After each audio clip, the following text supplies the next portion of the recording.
నమస్తే. Welcome to big Telugu TV. ప్రస్తుతం మనతో పాటు ఉన్నారు అనలిస్ట్ రాహుల్ అయ్యర్ గారు. నమస్తే అండి. నమస్తే అండి. రాహుల్ గారు, నిన్నటి నుంచి మనం సామాజిక మాధ్యమాలలో చూస్తున్నాము నాగా అంజలి గారికి సంబంధించిన సూసైడ్. ఆమె చనిపోయారు. అంటే ప్రేమించిన అబ్బాయి మోసం చేశారు కాబట్టి ఆమె ఆత్మహత్యాయత్నం చేశారు, చనిపోయారు. ఓకే, ఏంటి వివరాలు? బేసికల్గా ఈ ఇష్యూ గురించి ఆంధ్ర రాష్ట్రంలో చాలా అంటే చాలా కలకలమైందండి. ఎందుకంటే మొన్నటికి మొన్న పాస్టర్ ప్రవీణ్ గారి హత్య మిస్టరీనే ఛేదించలేని ఆంధ్ర పోలీసులు ఒక అమ్మాయి, ఆ అమ్మాయి అంతటి అమ్మాయే అధిక డోస్ ఉన్న అనెస్థీషియా ఎలా ఇచ్చుకుంది అనేది ఫస్ట్ పాయింట్. ఆమె మెడికల్ స్టూడెంట్, ఫార్మసిస్ట్. ఎంత ఫార్మసిస్ట్ అయినా కూడా ఆ అనెస్థీషియా ఇంజెక్షన్ వాళ్ళంతటి వాళ్ళు ఇచ్చుకోలేరు. ఓకే, అంటే చాలా ఇంజెక్షన్స్ వాళ్ళకి వాళ్ళు చేసుకుంటూ ఉండడాన్ని చూసాం గతంలో కూడా. కొన్ని సూసైడ్ ఇన్సిడెంట్స్ లో వాళ్ళకి వాళ్ళు ఇంజెక్షన్ చేసుకుని చనిపోయిన సంఘటనలు అయితే చూసాము. కానీ ఏంటి అంటే ఈ అనెస్థీషియా ఇంజెక్షన్ లోకల్ అనెస్థీషియా వేరు ఉంటుంది, అండ్ బాడీ మొత్తం ఆ పార్ట్ వరకు ఇచ్చే అనెస్థీషియా వేరు ఉంటుంది. సో ఈ అమ్మాయి ఫార్మసిస్ట్గా పనిచేస్తున్నప్పుడు వాళ్ళు తయారు చేసే ఆ ఇంజెక్షన్స్లో కొన్ని ఎదుటి వాళ్ళు ఇస్తేనే అది బాడీకి ఎక్కుతుంది అని అక్కడ ఉండే డాక్టర్లు కూడా చెప్పడం జరిగింది. బేసికల్లీ ఈ ఇష్యూని పోలీసులు ఛేదించారు లేదా అని పక్కన పెడితే ముందు అసలు ఇష్యూ ఏంటనేది మనం తెలుసుకుందాం.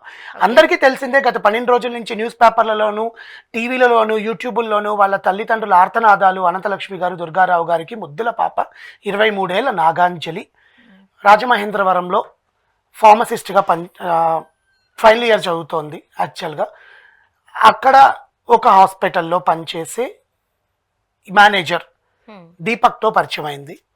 అది కూడా ఆన్లైన్ పరిచయం. ఆన్లైన్లో పరిచయం అయింది, మాట్లాడుకుంటూ.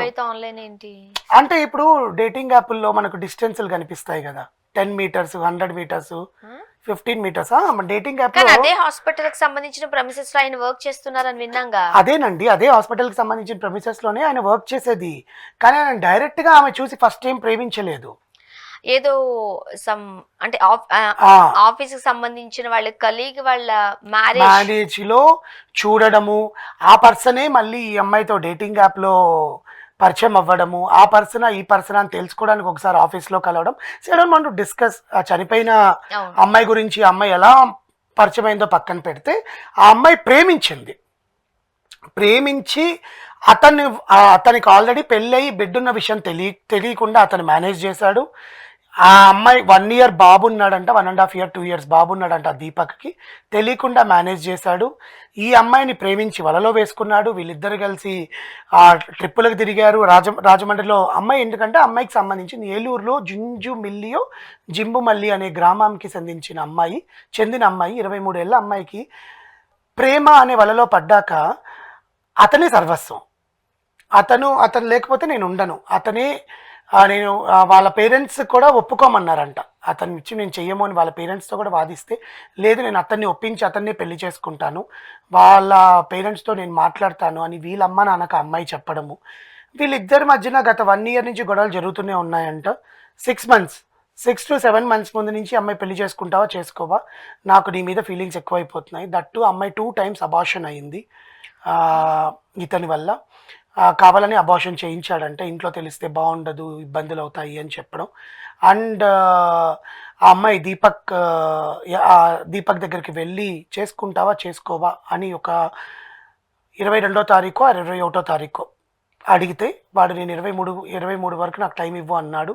23వ తారీఖు ఈ అమ్మాయి వెళ్ళి అడగడము.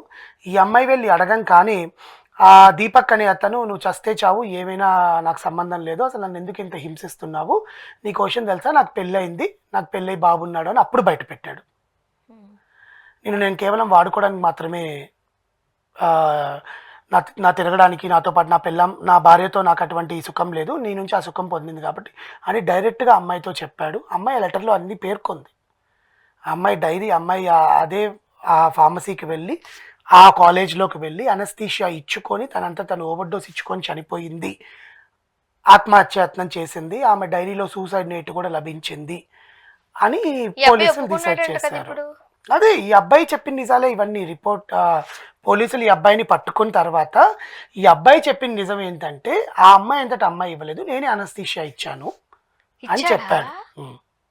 ఇప్పుడు పోలీసులు ఇచ్చిన రిమాండ్ రిపోర్ట్లో వాడిని కస్టడీకి తీసుకుని వెళ్ళి వాడిని 4 వాళ్ళ కానీ స్టైల్లో ఇప్పుడు సారీ అతను చంపేశాడు. అనస్థీషియా ఇస్తాడు అని తెలియదు కదా ఈ అమ్మాయికి. తెలీదు. సూసైడ్ నోట్ ఎట్లా రాసింది? సూసైడ్ నోట్ రాయలేదు. సూసైడ్ నోట్ కాదు అది, డైరీలో అమ్మాయికి డైరీ రాసే అలవాటు ఉందంట. ముందు రోజు ఏం జరిగింది, ఈ రోజు ఏం జరిగింది, దీపక్ నన్ను ఇలా అన్నాడు, దీపక్ నన్ను చచ్చిపో అన్నాడు, దీపక్ పెళ్ళయిందని తెలిసింది, నాకేం కావాలో అర్థం కావట్లేదు, నాకు మా అమ్మ ఒళ్ళో పడుకొని ఏడవాలని ఉంది, మా నాన్న మా అమ్మ చెప్తూనే ఉన్నారు. మన జీవితంలో జరిగిందంతా రాసుకుంటాం కదండి, డైరీ ఫాలో అవుతాం కదా. సో అలా రాయడము ప్లస్ నాలాంటి ఆడపిల్లలు ఎప్పుడు ఇలాంటి మోసాలు పడద్దు అని అమ్మాయి ఆ డైరీలో రాసుకుందంట. అమ్మాయి రాసుకుంది, అతను వచ్చాడు. ఇతను చెప్పడం రిమాండ్ రిపోర్ట్లో ఇతను చెప్పడం ఏంటంటే, దీపక్ అనే అతను, నేను వెళ్ళి రమ్మని చెప్పాను, ఆ అమ్మాయి రాగానే నేను వెనకాల నుంచి ఇంజెక్షన్ ఇచ్చేసాను, నాకు ఆ అమ్మాయి వల్ల నాకు టార్చర్ ఎక్కువైపోయింది, నాకు ఆలోచన వచ్చింది, అందుకని నేను ఇచ్చాను అని అతను క్లియర్గా ఇన్ఫామ్ చేయడం. ఇవన్నీ ఆలోచిస్తే ఆ అమ్మాయిని సూసైడ్గా క్రియేట్ చేశారా అని వీడి ఆలోచనని పోలీసులు ముందెందుకు పసిగట్టలేదు, ముందెందుకు సూసైడ్ రిపోర్ట్ అని చెప్పి వాడిని అరెస్ట్ చేసేసారు. అది కూడా వాళ్ళ అమ్మ నాన్న ఇచ్చిన కంప్లైంట్ వల్ల ఇతన్ని అరెస్ట్ చేశారు, లేకపోతే చేస్తుండే వాళ్ళు కాదు. బేసికల్లీ ఎందుకు చేయరు? ఆల్రెడీ డైరీలో ఇతను పారిపోతాడు కదా. అతను పారిపోలేదు, అతను హ్యాపీగా డ్యూటీ చేసుకుంటున్నాడు. ఆమె చచ్చిపోయింది, ఎవరు కనిపెట్టర్లే, ఆ ఫార్మసీలో ఏదో ఒకటి జరిగి ఆ రియాక్షన్ ఇచ్చి చచ్చిపోయింది అనుకుంటారు, నాకు సంబంధం లేదు అనుకుంటారని అతను వెయిట్ చేశాడు. కానీ ఇదెంత ఏంటంటే సినిమాల ప్రభావం అండి, సినిమాల ప్రభావము. సినిమాలలో చూసి ఒక సీన్ని క్రియేట్ చేసేస్తే మనం తప్పించుకోవచ్చు. చూస్తూనే ఉన్నాం కదా, ఎన్ని హత్యలు చూస్తున్నాం. మొన్నటికి మొన్న 3 పిల్లల్ని తల్లి చంపేసి ప్రియుడి కోసం చంపేసింది చూసారా. మొన్నటికి మొన్న ఇంకొక అక్రమ సంబంధం కోసం భార్యని ముక్కలుగా నరికాడు, ఇంకొక అక్రమ సంబంధం కోసం భార్య భర్తని ముక్కలుగా నరికింది. హైదరాబాద్లో మోడర్న్ డ్రెస్సులు వేసుకుంటుందని ఒక సాఫ్ట్వేర్ ఎంప్లాయీ భార్యను చంపేశాడు. ఇప్పుడు రాజమండ్రిలో ఫార్మసిస్ట్ 23 ఏళ్ళ అమ్మాయిని నన్ను టార్చర్ పెడుతుందని వీడు ఆ కక్షతో అమ్మాయిని చంపేశాడు. అన్నీ ఎక్కడ చూసినా రీజన్స్ అన్నీ ఒకటే, అక్రమ సంబంధాలు.